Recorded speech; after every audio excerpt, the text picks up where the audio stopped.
Hello everyone, welcome to Gchem classes.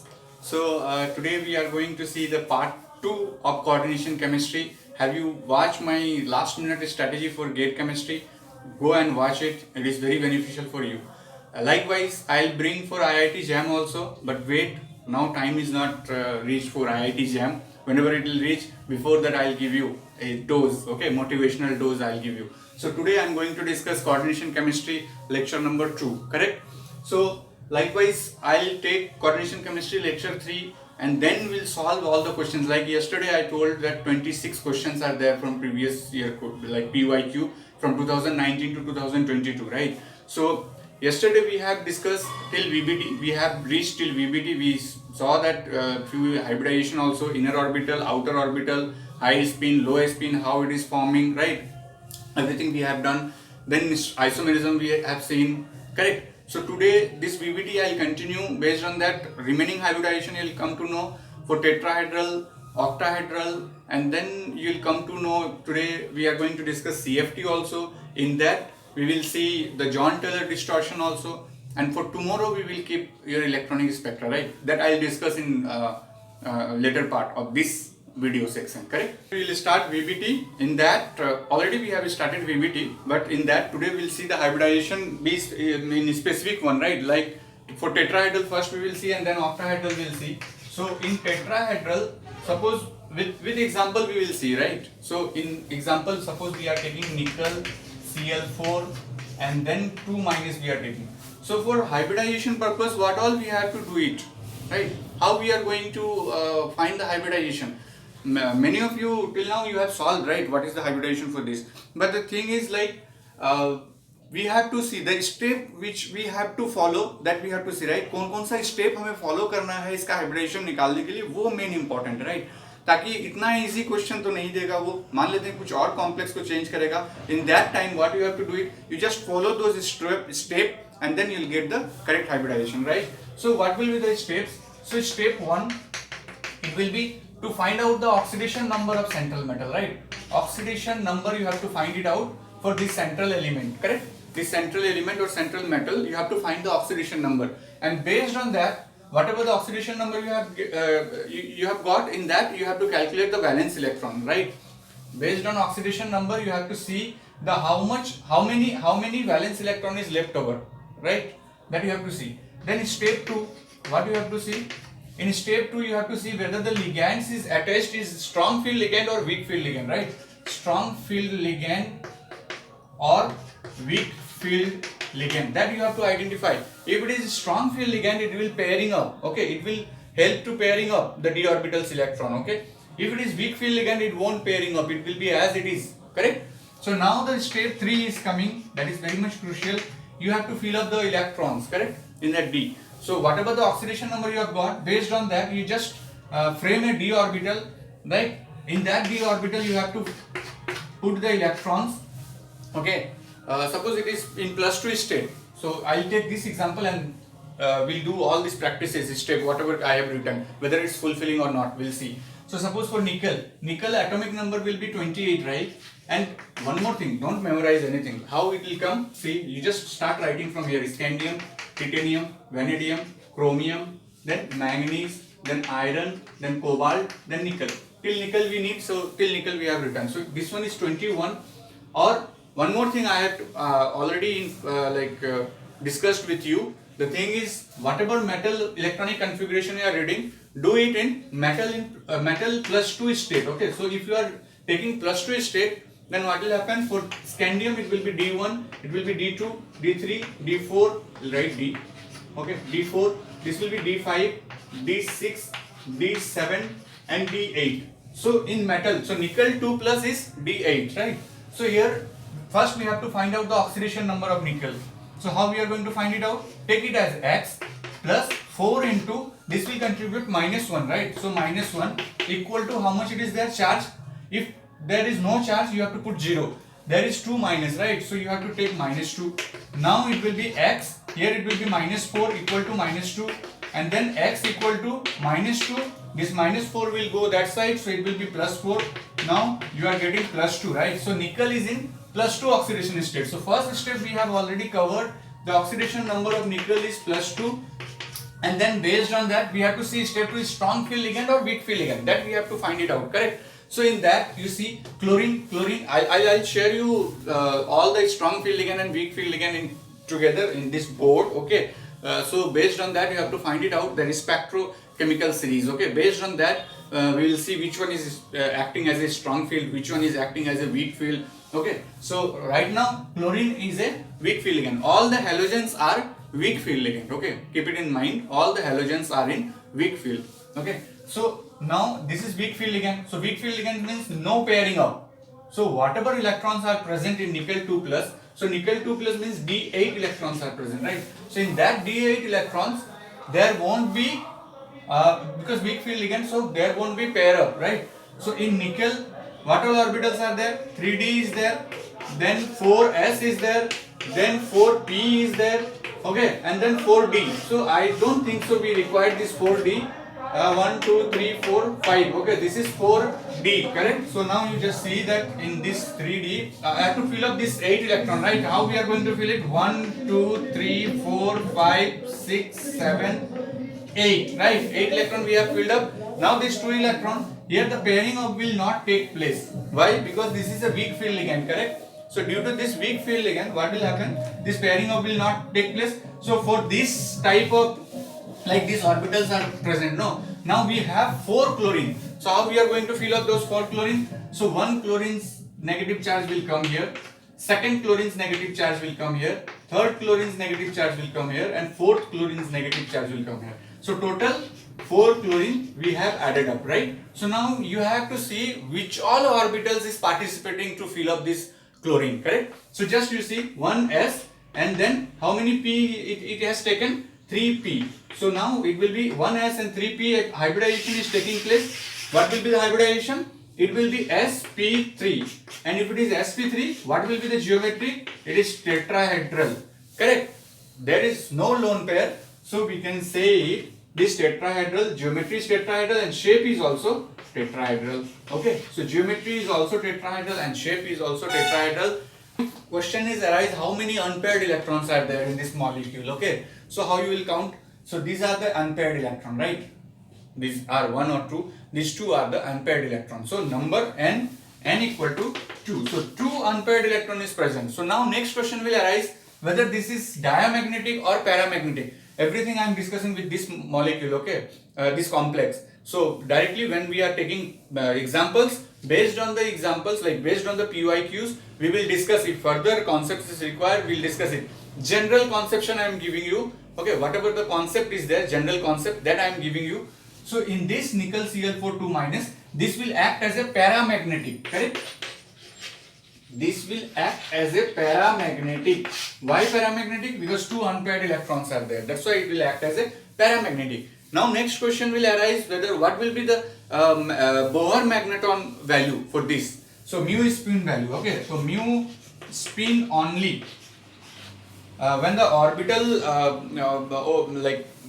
orbital magnetic moment will not contribute, only mu is spin only they will ask you, okay? Mu is spin only value will be under root n plus 2, right? So what is the n? N is number of unpaired electrons. So here it is 2, then 2 plus 2 4, 4 into 2 8 it will come. How much value will come? It will be around 2.87. Okay, 2.87 Bohr magneton. Okay, for this also I will tell you one thing. Next time onwards, whenever you will see the complex, whatever they are asking, okay, leave it. First you just draw this many things and then look into the questions that what they are asking, okay? Your concept, like you will easily solve that questions. Suppose you are getting this molecule, they have asked how many unpaired electrons are there. So you have to draw this, right? So 2. If they will ask what is the Bohr magneton value, you will say 2.87. Just give you one basic formula to find out the magnetic Bohr magneton value, okay? If suppose n equal to you are getting 1 unpaired electron, if you are getting, your Bohr magneton value will be 1.72 Bohr magneton. It will be plus or minus 0.05, okay? Plus or minus 0.05. That you have to consider it, plus or minus 0.05. 0.05 it will be, okay, for all the value. If it is n equal to 2, means if you are getting number of unpaired electrons 2, it will be 2.87 Bohr magneton, plus minus 0.05, okay. N barabar 3, if you have 3 unpaired electrons, your Bohr magneton value will be 3.87, okay. If it is n equal to 4, your value will be 4.92 Bohr magneton. If n equal to 5, your Bohr magneton value will be 5.92 Bohr magneton. Okay, that will be plus or minus 0.05, that you have to consider it. But now going forward, if they are asking, and this value how we have calculated, this is mu is spin only, okay, mu is spin only value we have calculated n plus 2, okay. Just you put one by one this value. If you are putting 1, this value will come. If you are putting 2, this value will come. So together it will be very much easy. See the number, if you have to see 2.87, if it is 2.87, if 2 is written, number of unpaired electron is 2. If 3 is written, number of unpaired electron is 3. If 5 is written, number of unpaired electrons is 5. More than 5 in D, it won't be possible, right? Because we have 1, 2, 3, 4, 5. Okay, that will be manganese 2 plus. If you have manganese 2 plus high spin complex, then only you will get 1, 2, 3, 4, 5. 5 electron will be in unpaired form, right? In that, the Bohr magneton value will be 5.92 Bohr magneton for manganese 2 plus, correct? So, with this example, I have discussed the tetrahedral one, right? This one you take a screenshot, this will help you out, correct? Square planar also will discuss it, okay? So, let me discuss the square planar. One tetrahedral I have discussed, one square planar I will discuss, okay? And for whatever questions they are asking, you try to solve everything, like number of unpaired electron, what is the Bohr magneton value, what is the magnetic property, whether it's a diamagnetic or paramagnetic, what is the hybridization, where the electron is getting filled, everything you look into the in conceptual basic, in basic, okay, in basic form you just try to learn everything. Your whatever question, whether they are modifying the questions, then also you can answer it, okay. So direct, you don't do this practice that seeing the question and mugging up, okay. If this type of question is coming, this will be the answer. Don't mug it up, okay.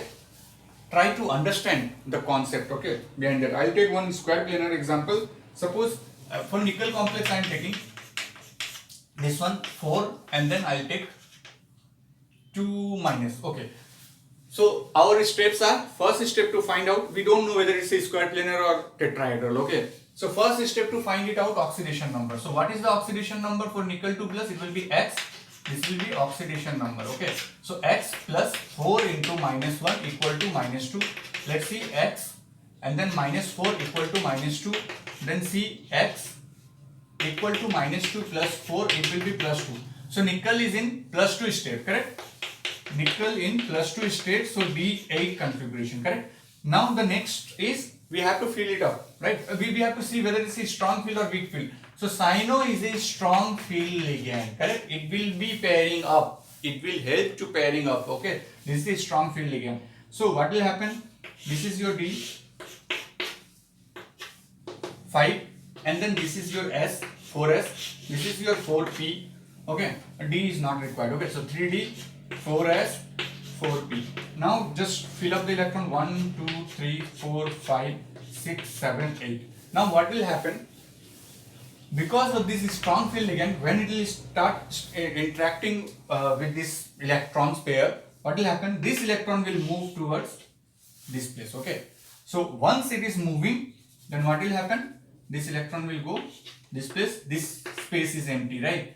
Now this cyano will come, okay, and it will sit. So one cyano will be here, another will be here, then here, and finally it will be here. So cyano, cyano, cyano, cyano. So how many? 1, 2, 3, 4. So what all it has used? 1D, okay, 1D plus 1S or plus 2P they have used. So it will be DSP2. So DSP2 geometry will be square planar, okay, square planar, and shape will also, it will be square planar only, okay. So DSP2 hybridization, you got it. Now the next question will arise, how many unpaired electrons are there? See, there is no unpaired electrons, so 0.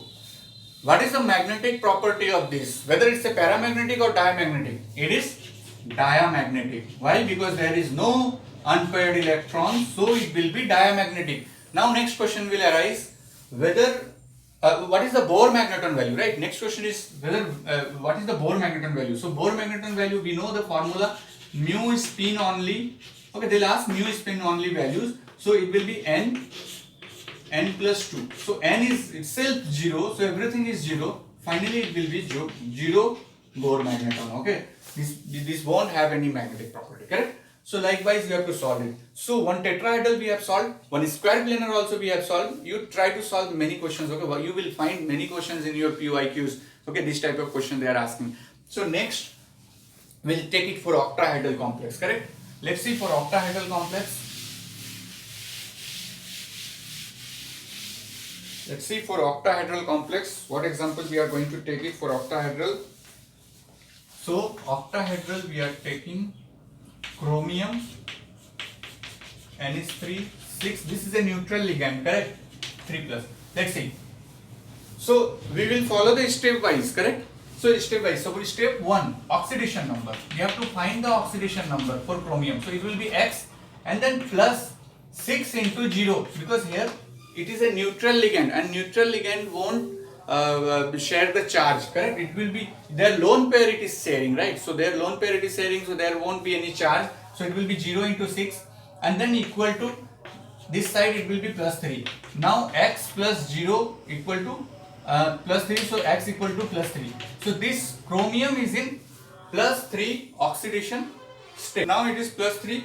The next step is to find out whether it's a strong field or weak field. This is a weak field, right?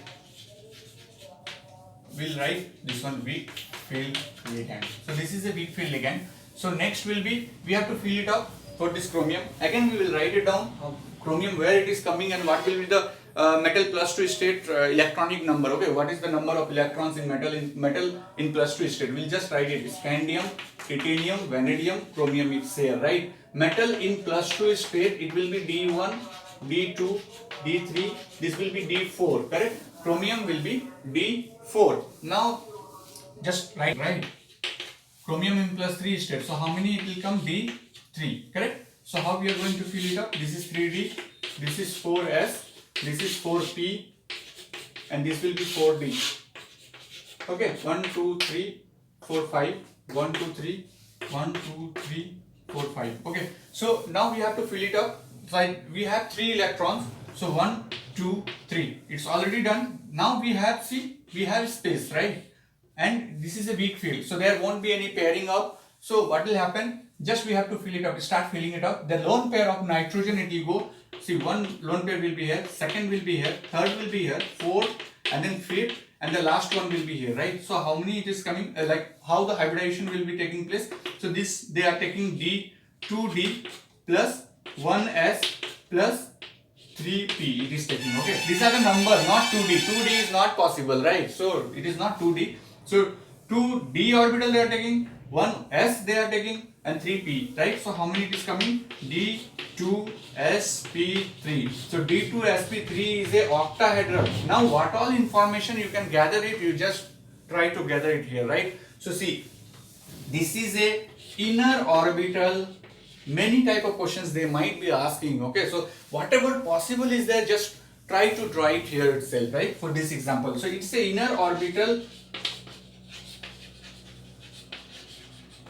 So this is a inner orbital complex, okay? And then this is a, you can say it, this is how many unpaired electrons are there? N equal to 3. So if N equal to 3, so this is a paramagnetic,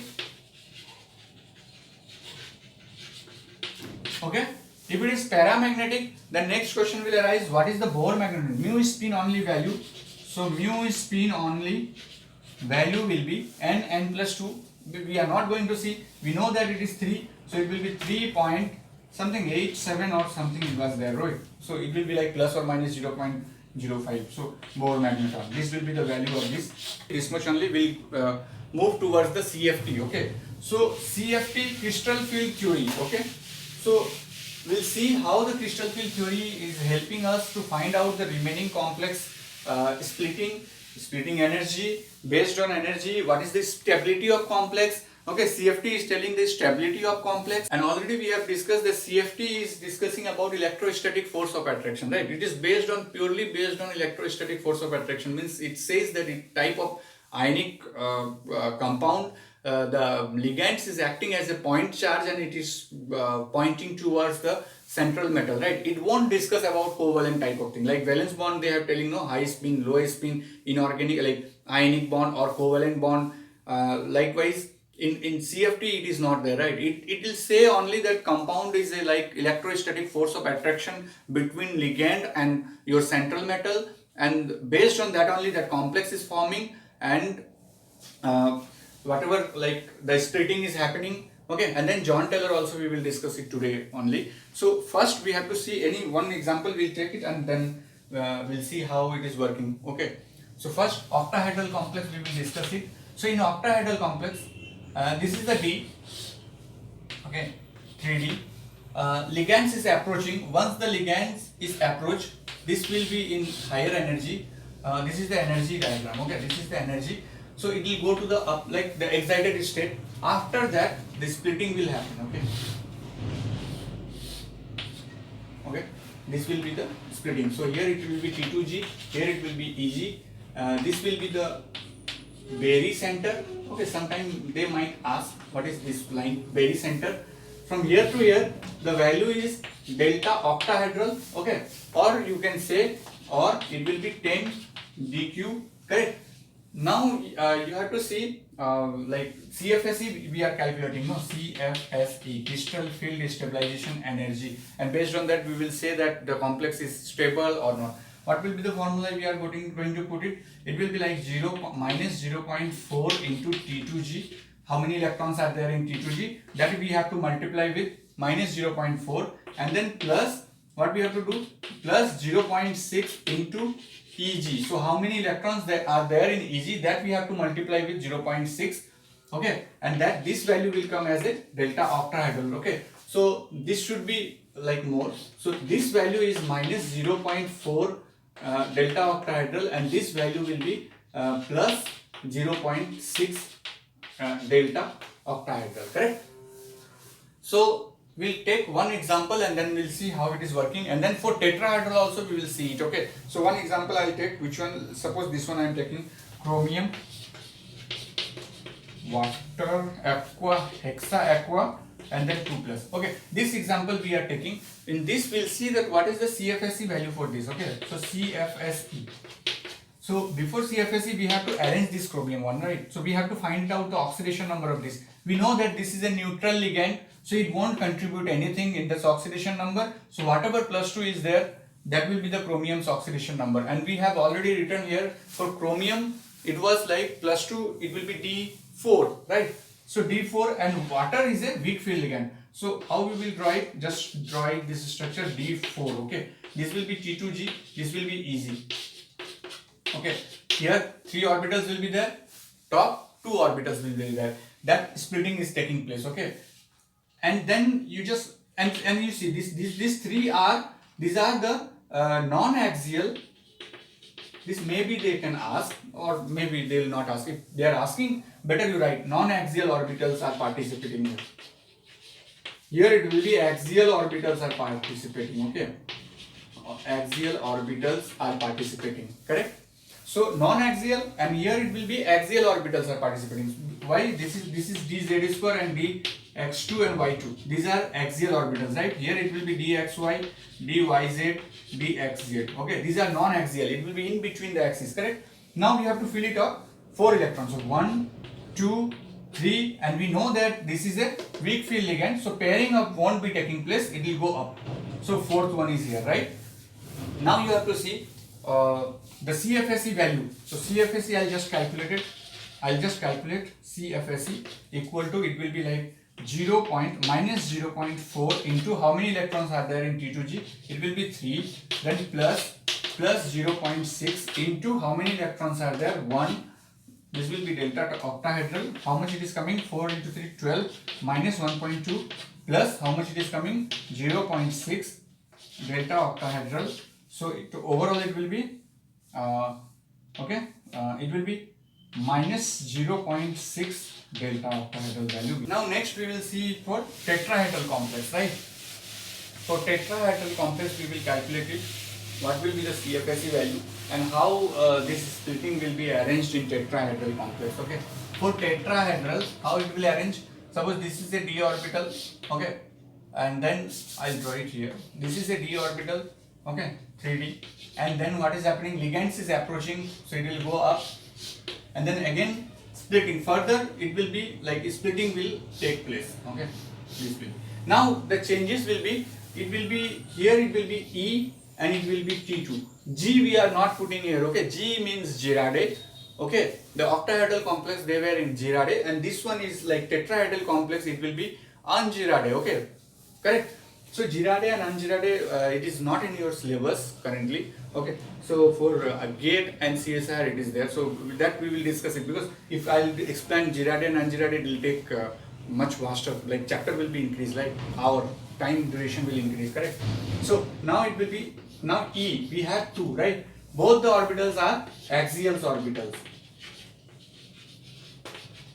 Axial orbitals means this will be dz square and this will be dx2 y2, and it will be non-axial, right, here it will be non-axial orbitals. What is that? dxy, dyz, dzx. Okay, yeah, xz, whatever you want to write.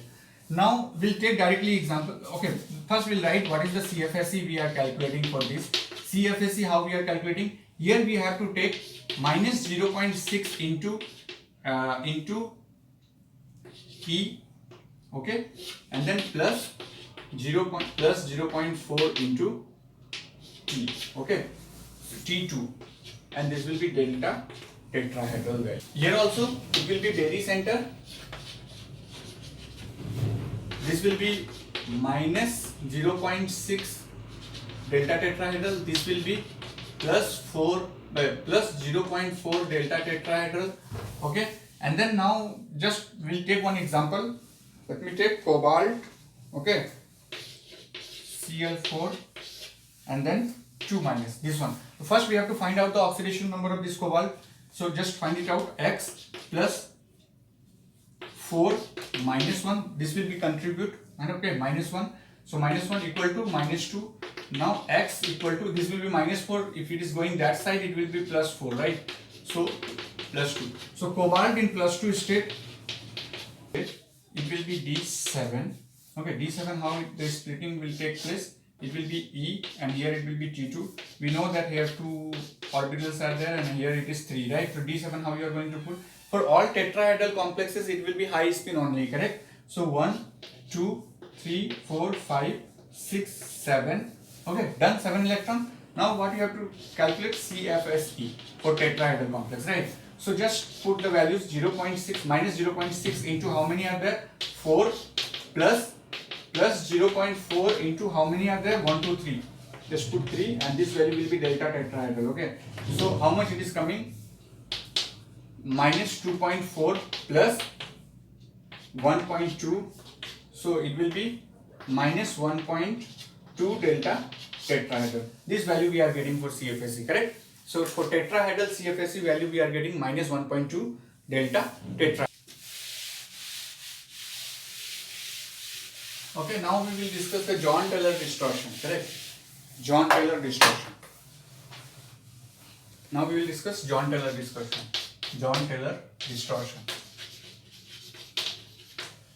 So what is John-Taylor distortion? In John-Taylor distortion, if unsymmetry is present in your T2G or EG or T2 or E, it will lead for the bond length deformalities. Okay, all the bond length won't be similar. Like if it is in octahedral, the axial bond will be longer, sometimes axial bond will be shorter, like, right. So for first we will see for octahedral. So in octahedral how it will happen? So if you are splitting, this is for octahedral, right, T2G and EG. So in this T2G will have a non-axial one, here it will be axial one. Suppose here if it is unsymmetrical, okay, if suppose here it is unsymmetrical means if 1 electron is here or maybe 3 electrons are there, then it will be unsymmetrical, right.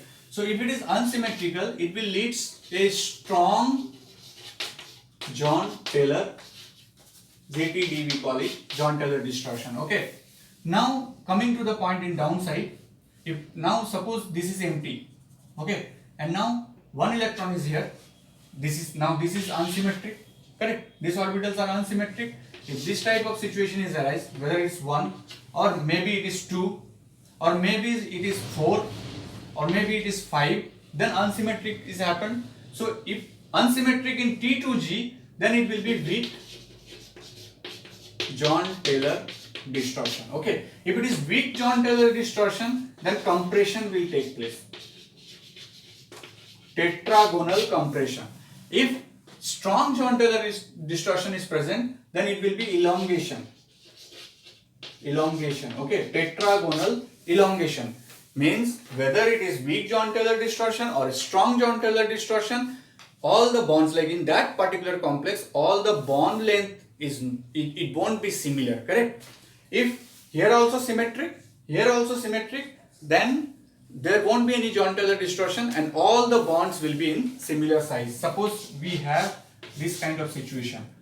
Suppose we have D3, T2G and EG, and we have D3 of situation. Okay, 1, 2, 3.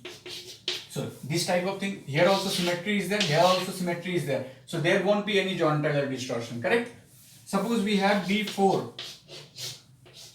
T2G, EG. So what will happen? D4, you just see in D4, if it is high spin, then 1, 2, 3, 4. So here unsymmetric, right? Here the symmetry is not present. So this will lead to you John Taylor distortion. So these are for the octahedral complex.